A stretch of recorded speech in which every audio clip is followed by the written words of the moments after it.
5 ఆవులు ఉండేది. 5 ఆవులను ఇక్కడనే కట్టేసినాం. పాలు పిండుకొని వెళ్ళినాం. సాయంత్రం 7:30కి వెళ్ళినాం. మళ్ళీ పొద్దున 5 కాల్కి వచ్చి బావి కాడికి వచ్చి అక్కడ చూసుకొని ఇక సాయంత్రం దోమలు ఉంటున్నాయి కాబట్టి కొంచెం ఇక జర తెల్లారినాకైతే దోమలు తక్కువ అవుతాయి అని బావి కాడ మోటార్ పెట్టి ఇక్కడికి వచ్చి చూసే వరకు ఆవులు లేవు, ఇక కనిపిస్తలేవు. అరే ఆవులు ఏమైనాయి అని చుట్టుపక్కల కట్టేసే వెళ్ళినరా? కట్టేసి వెళ్ళినాం. అయితే దానికి పెదపులి వచ్చే వేగంతోనే అవి అటు ఇటు కొట్టుకొని తాళ్ళని తెంపేసినాయి. తెంపేసి ఆ 4 ఆవులు 2 లాగాలు 4 ఆవులు తెంపుకొని పరారైనాయి.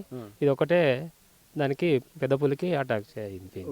అవి ఎక్కడున్నాయి, దొరికినాయి అవి? దొరికినాయి. ఇక్కడనే పక్కనే చేనులలో భయపడ్డాయి, మేస్తలేవు అవి.